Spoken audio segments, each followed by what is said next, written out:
Hey guys, Tyler here. Enterprise is without a doubt the most recognizable ship name from the Star Trek franchise. A ship named Enterprise is the main setting of 4 of the 10 Trek shows and is featured in every one of the 13 films. The Enterprise has had many captains over the years, from the swashbuckling James T. Kirk, to the upstanding Jean-Luc Picard, to the pragmatic Jonathan Archer, and more. But in canon, there have been 9 Federation ships to date named Enterprise. Well, depending on how you count to date, since some of them have been involved in fronts of the temporal Cold War, and there have been several other ships named Enterprise from alternate realities and ones that predate the Federation. We know a lot about some of these Enterprises and not as much about others. But in this video, I'd like to catalog all of the ships in canon named Enterprise, what makes each ship unique, and how they fit into Star Trek's overall chronology. Without further ado, let's get started. Chronologically, the earliest Enterprises that are depicted in canon are from the Age of Sail. The opening credits of Star Trek Enterprise feature a British galleon, or a multi-decked sailing ship first developed by the Spanish, the word galleon coming from the Spanish galeon, or armed merchant ship. No information on the vessel is given beyond her appearance in Enterprise's opening credits, although interestingly, she is spelled Enterprise with a Z. In real life, the British Royal Navy had multiple ships with this spelling: an 8-gun sloop captured from Spain in 1743, and a 10-gun tender that was chicken tendies, goddammit. Oh my god, I'm such a zoomer. And a 10-gun tender that was later captured by the Americans in 1775. The Royal Navy also operated a 24-gun 6th rate, or small warship, captured from the French in 1705, and another built in England in 1774. That's a lot of Enterprises. But none of these were galleons. So the HMS Enterprise in Star Trek is in fact an entirely fictitious sailing ship. Guess we missed that when making my Point of Divergence video. Somebody called Raid Shadow Legends. Not a sponsor. And a drawing of an 18th century naval frigate called the USS Enterprise hangs in Captain Archer's ready room, named after the ship captured by the Americans I mentioned earlier. But this drawing, created by John Eves, is actually a near-exact copy of a photo of the USS Constitution built in Boston. That said, supplementary non-canon reference materials state that the ship was, in universe, a British sloop captured in 1775.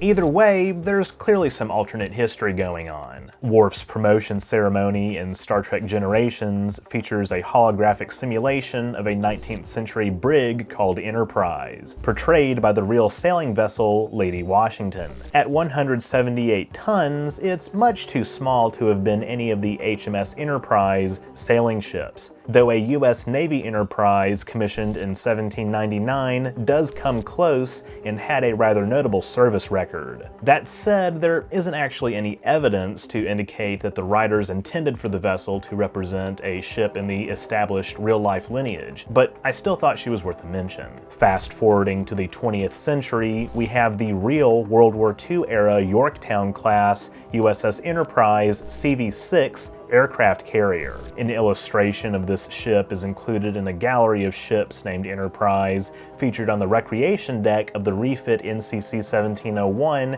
in the motion picture. A drawing by Eves of this ship was also created to be placed in Archer's ready room, but there was only space on the wall for 4 prints, and the CV-6 was left out. But in any case, the CV-6 was in fact the ship after which Gene Roddenberry named the Enterprise in the original series. She participated in the Battle of Midway and went on to become the most decorated American vessel in World War II. The CV-6 was succeeded by the CVN-65, which was one of the most powerful ships of her time and was powered by nuclear fission reactors. Admiral, we have found the nuclear vessel.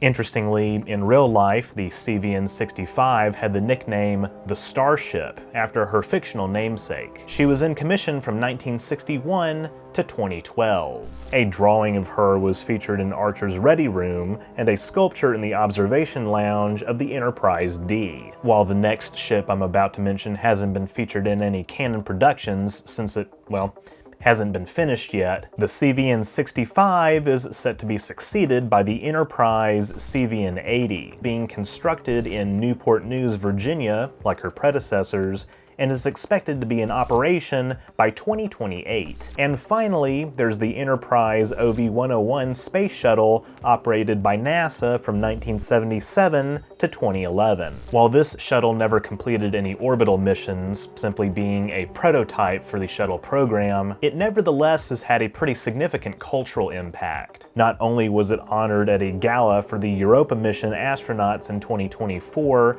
but it was displayed in Archer's Ready Room, the refit NCC 1701's observation lounge, Ben Sisko's office in DS9, along with the International Space Station, and Admiral Marcus's office in Star Trek Into Darkness. In real life, the OV-101 was originally supposed to be named the Constitution, but a fan campaign encouraged President Ford to rename it to Enterprise instead. The question is, was it always named Enterprise in the Star Trek universe? Or was there another sci-fi show in the 60s and 70s with a ship named Enterprise that had enough cultural influence to make Ford make the same decision? Actually, there is an old Star Trek novel that explains the shuttle was named after the CV-6 because one of the engineers had family who died serving on the latter ship. In canon, there are two starships that predate the Federation named Enterprise. The earliest one is designated the XCV-330, and it possesses a ring-shaped structure similar in design to Vulcan ships. Having been in service prior to 2143, a painting of the XCV-330 and a mission patch hang on the wall of the 602 Club on Earth in First Flight, as does a similar painting in Admiral Forrest's office in Home, an illustration on the NCC 1701 recreation deck, and a small model on Marcus's desk in Into Darkness. That's honestly the extent of what we know about the ship in canon, though background sources tell us it was based on a sketch for another unproduced sci-fi series Roddenberry planned after Star Trek. Upon Roddenberry's request, Matt Jeffries resurrected this design for the motion picture, and it bears some resemblance to some real-world theoretical designs for FTL ships. Something about the rings, man. To be clear, it's never been explicitly stated whether the XCV-330 was actually warp-capable, and indeed, the model in Marcus's office was placed chronologically before the Phoenix. Some non-canon accounts have, over the years, claimed the XCV-330 was launched in the 2050s to explore nearby star systems, including Alpha Centauri, in one of Earth's first attempts at manned interstellar probes. This was even before TNG's The Royale that aired in 1989, which confirms that humanity was launching manned interstellar probes by 2037. However, most more recent accounts indicate the XCV-330 was indeed based on Vulcan designs and launched in either the late 21st or early 22nd century, and was capable of Warp 2. And what's more, Christopher L. Bennett's novel Ex Machina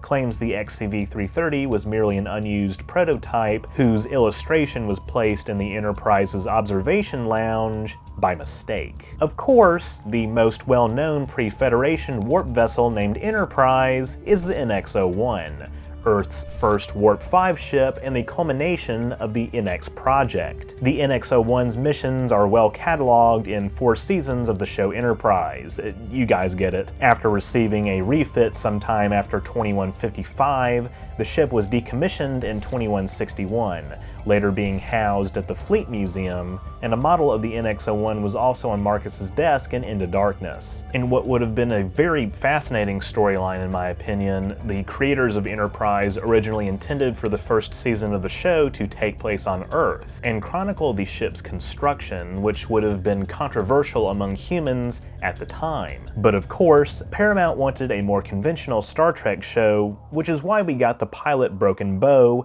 in which the NX-01 is called into service early to respond to the Suliban threat.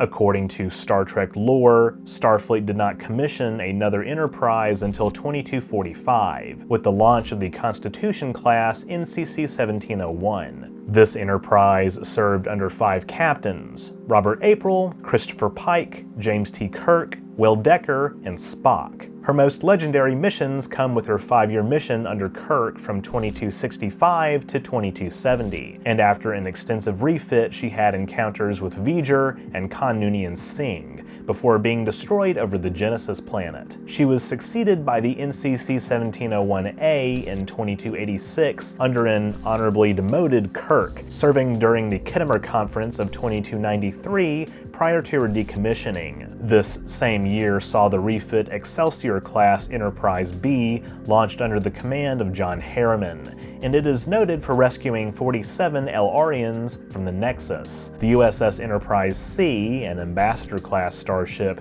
served in the early to mid-24th century under the command of Captain Rachel Garrett. The ship was destroyed in 2344, defending a Klingon outpost against 4 Romulan warbirds, eventually leading to closer relations between the Federation and Klingon Empire. The Galaxy-class Enterprise D was in service from 2363 to 2371 under Jean-Luc Picard, and briefly William T. Riker and Edward Jellicoe. The Federation flagship, the D made first contact with over 30 species, participated in the Klingon Civil War, and was the first starship to visit another galaxy. She was destroyed in the Battle of Viridian III, but secretly rebuilt over the course of 20 years by Commodore Geordie LaForge, being then stolen by her former crew in 2401 to fight the last vestiges of the Borg Collective.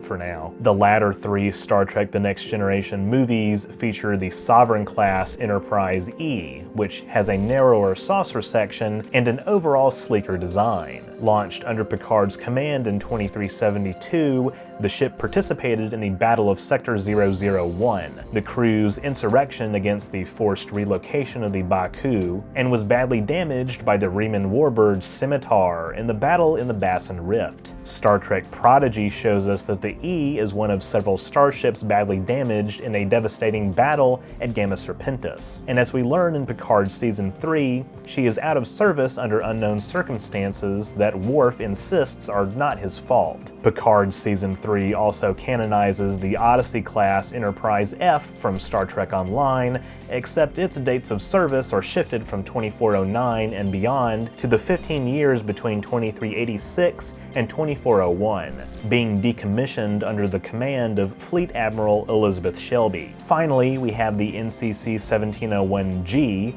launched under the command of Captain 7 of 9 in 2402, and having been rechristened from the USS Titan A. This is the ship that would presumably be featured in a hypothetical Star Trek Legacy TV series, which Jerry Ryan, Terry Matalas, and others have expressed interest in. Although, as of the recording and release of this video, there are no immediate plans by Paramount to greenlight such a series. My question is, would you guys like to see Star Trek Legacy? I feel like it's a natural continuation of the franchise, but admittedly the concept does carry the risk of franchise burnout, like Star Trek Enterprise did for a lot of people. Let me know your thoughts down below. Okay, you know I had to. I couldn't forget the Enterprise J from Star Trek Enterprise's Azadi Prime. This Universe-class starship, designed by Doug Drexler, is native to the 26th century, specifically of a possible future, and participates in a battle against the Sphere Builders that sends them back to their native transdimensional realm. I'm only including this one since it's often listed alongside other canon USS Enterprises for completionism's sake. I say possible future, but really, the Battle of Procyon 5, shown by Temporal Agent Daniels to Archer in Azadi Prime,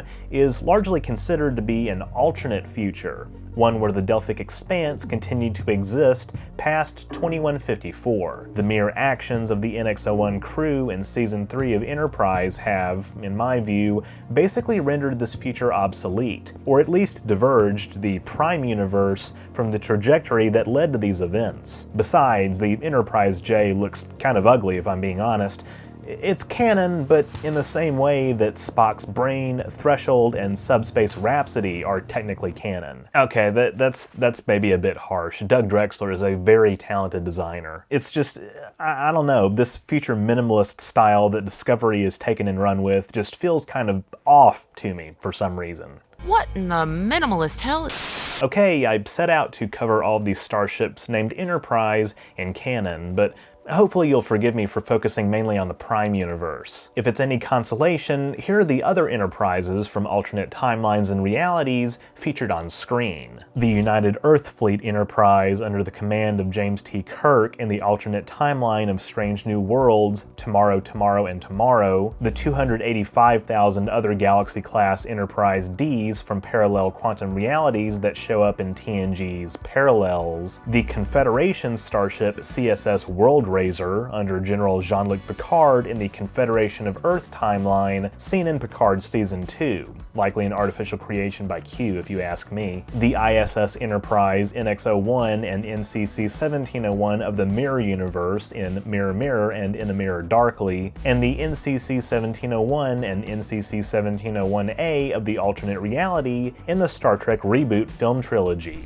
There are also alternate depictions of the existing ships from various alternate timelines and futures that have since been averted, like the NX-01 from Twilight and Enterprise D in All Good Things. All in all, I feel like this was a pretty exhaustive list, and I hope you enjoyed it. So, what's your favorite ship named Enterprise? Which one would you like to serve on? Let me know that as well down below. With that, thank you all so much for watching.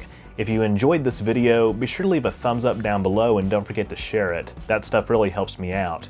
If you haven't subscribed yet, be sure to do that as well so you won't miss future uploads, and click the bell icon to receive all notifications. If you want to support my work even further, you can become a patron at patreon.com/OrangeRiver, link in the description, or become a YouTube member by clicking the join button on my channel page. I just want to give a quick shout out to all of my donors who allow me to bring on outside talent like editors to help make more high quality videos for you to enjoy. By becoming a patron or member, you also get access to awesome perks like behind-the-scenes photos and videos, patron and member-only polls, name in the credits, merch discounts, and more. Or you can drop a one-time super thanks or PayPal donation, all are appreciated. Links to my PayPal as well as my social media and merch store are in the description too. That's all I have for this week. Live long and prosper.